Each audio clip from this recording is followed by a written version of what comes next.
Everybody on social media says that when you start building your second van, that you should have learned the lessons from the first van. Now, we didn't build this van, we bought this van. And after going on so many trips in this guy, we've started to realise it just doesn't work anymore.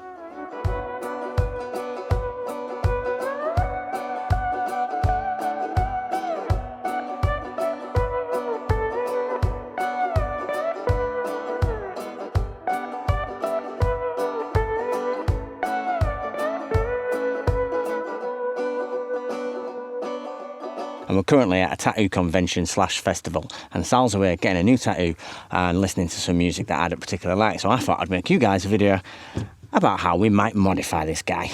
We've done some massive trips in this guy, whether that's all the way down to the south of France, driving around Belgium in the winter, not to mention all the UK trips like Wales, Scotland, Cornwall, Dorset, all of that stuff, all the usual places in the UK where people go. And in that time, we've started to think that, do you know what, this van could be a little bit better. When we started building our first van instead of buying one, we decided that we needed some principles and some structure to the way that we were going to do it. So we came up with 5 core principles.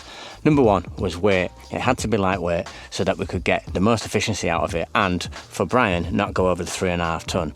Principle number 2 was it needed to be cool. So if we was to look at the first 2 principles in this van, are we hitting those marks?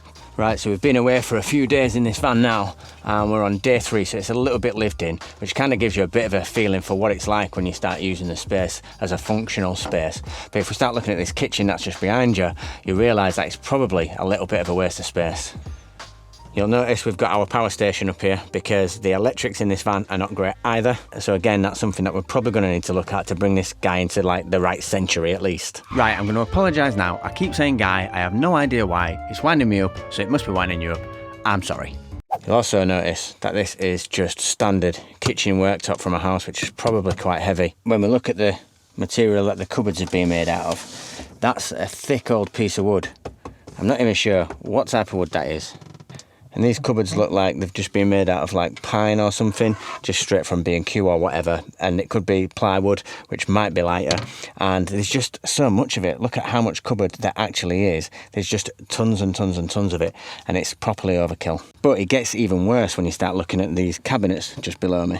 So inside this cupboard just here is where we keep the electrics. And when I show you what these cupboards are made out of, people are like, why did the person who built this van make that choice? Because it's not a choice I would make now, knowing what I know about building vans from just getting to the stage on Brian that we're at. So let me show you this. So this is the inside of our electrical cupboard.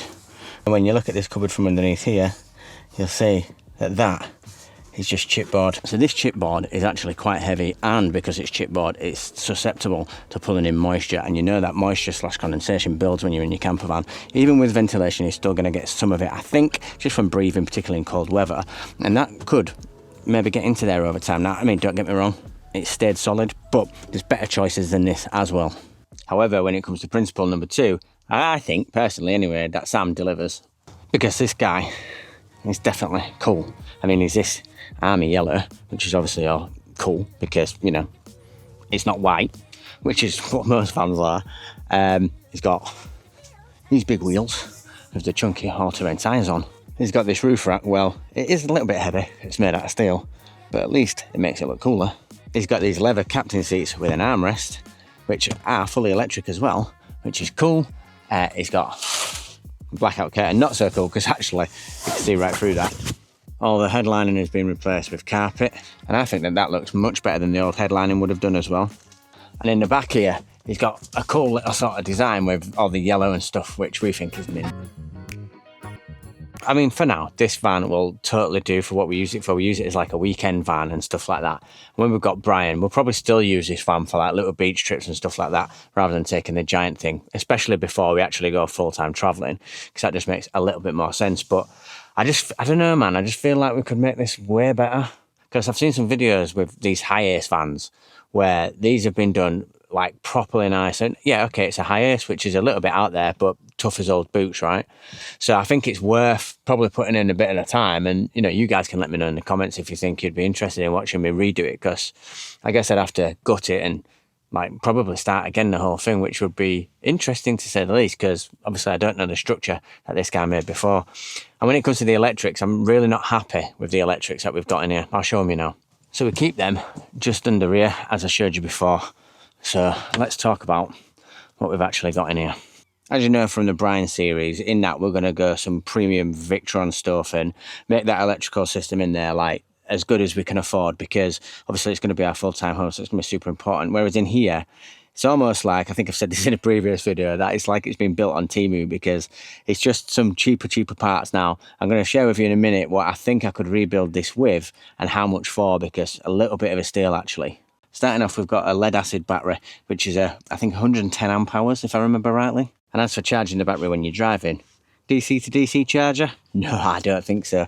Just a standard split relay, which is this thing just here. Now, I don't know much about these, to be honest, so I don't know exactly what sort of power that's pushing out, if I'm honest.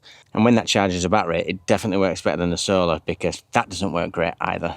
That's the controller that the van came with. Now, that voltage that it seems to be pulling in jumps around a lot. Now, I think that's a pulse wave one, not an MPPT. When we bought this van, to be honest with you, I didn't really know anything about camper van electrics, so I didn't know that MPPT and PWMs were even a thing, to be honest, never mind being different. So that doesn't say MPPT on it, which makes me think that that is a pulse wave one, which from what I can gather so far in all of my learnings is not as good. So I've been looking around on eBay thinking about ways that I can update the electrical system in this, and I'm thinking if we go Renogy, that could be the absolute winner, because I don't want to spend a fortune on this, because I'm spending an absolute fortune on Brian.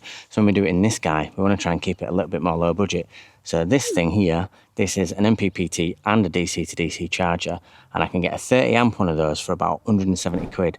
And sometimes on eBay, you get a little discount vouchers, like today. I probably won't buy it today. Well, I might. But today, it's got a £25 off voucher with it. So I can probably get this for about 150 quid, which sorts out my DC to DC and the MPPT all in one box. So not only will it save space, but it'll also improve the performance of the charging on this van, which I think is a bit of a steal. Now up here I found this solar panel for 120 quid. The solar panel that we've currently got on the van is 150 watts, and again I don't think it's the most efficient. This is an ABC panel, so an all black contact, which means they generally work a little bit better, and I can get a 200 watt one of these for £120. So again, a little bit of a steal. And then the last component is the battery. So I found this one here. This is a 100 amp hour lithium battery, which should work an absolute treat.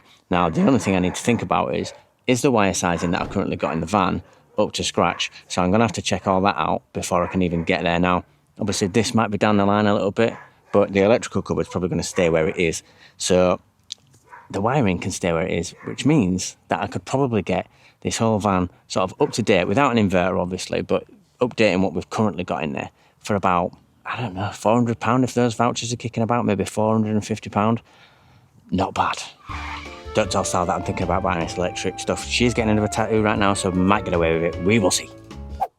So if it does come down to us redoing this van again on the inside, I've got some more ideas, not just the electric. And the ideas, because obviously I've been building Brian, are amazing. Number one, rip all that out. And all I would leave back is a little section here. Now at the bottom, I would have an actual proper fridge, not this weird under counter thing. I'd have a little 45 litre fridge, a little bit like the one that we've got in Brian now, like one of those like under counter black ones. That'd be really cool. A little bit of a section here for storage, like maybe with a little pull out table for making brews on, maybe even put a gas stove in there. So you got a little pull out gas stove. That would be amazing. You know, like those little portable ones, that'd be cool. Then like a little box section to actually use as a bit of a worktop, then a little bit of a cupboard right at the very top. But that would probably just come up to about here, to the back of the driver's door, all the way up. I think that'd look cool. So what does that mean for the rest of this kitchen unit? Well, I'm thinking it's just got to go. It's a massive waste of space. Now, fair enough, the cupboard space could be useful, but I think that overhead cupboard over there replaces most of that anyway, because I'm thinking we have a long bench seat all the way down. We have an open space at the back, just where you're sat, so you can get in and out of the back of the van, which we can't do at the moment. And then down this side, where I'm currently sat, this bench seat would remain, but we'd redo it in some lighter weight ply. But the smart stuff comes with what we build into them. So what I'm thinking underneath these benches would make this van way more usable, because at the minute, like in the night, if we want the toilet, we've got a chemical toilet, which we store just under here. And there's two things that would make that way more usable. One, if it was a composting toilet, because the chemical stuff just does my head in and it stinks. Number two, if we didn't have to open that cupboard all the time, that'd be cool. So I'm thinking inside the bench sheet, you'll have seen it quite a lot if you watch a lot of van build videos like I do, where people just have a little flip up cupboard that sort of sits underneath the bench seat, and then your toilet's just there. So that feels like the best solution for the toilet, which we can put on that bench sheet that you guys are sat on right now. And then back here, we're going to have a little pull-out kitchen from this bench that we can just slide out of the back. So you've got a nice little sort of camp kitchen area for when it's a nice day and you want to cook outside, which would be amazing. And I've seen this in some vans and it just looks so good. So I don't know what to do really. Like, we love this van and we've had a really good time in it and stuff like that. And I know I'm going to be building Brian, so this is probably just thoughts right now, but I thought I'd put it out for you guys just so you could help me decide whether it was one, worth doing, and two, whether you think it's good enough as it is, you know, because it is cool, right? And we've had some, like I said, we've had some amazing times in it, and we've been on loads of trips in it, and it's been amazing. So I don't really know what to do. I think just sometimes it's just not functional. Like, getting the bed out is a bit of a faff. You've got these two pieces of wood back here, one that sits here, and one you've got to twist the leg on and put it in. And I'm thinking what we could do, so where we've got the long bench sheet down there, we could just have it so you've got a little slide out thing, put your cushions onto that, and it's just done, nice and easy. The bed's finished, because it's a little bit of a faff with this one. So, you know, there's lots of stuff like that, and it's just other stuff as well, like the USB ports. They're just not that functional. They're not the fastest, they're not the best. The lights on the ceiling, they're totally fine actually. I'd probably keep them. I'd probably want to replace the fan up there, because that's, again, not the most efficient. It's very noisy as well, which is really not great, and it don't move that much air, so I'd probably change that for something a bit more modern. But yeah, let us know in the comments whether you think we should do this fan, or whether you think, you know what, just get a power bank and just have done with it. Don't mess about with the electrics and just leave it as it is. You're only using it for weekends. Be a good project though, right?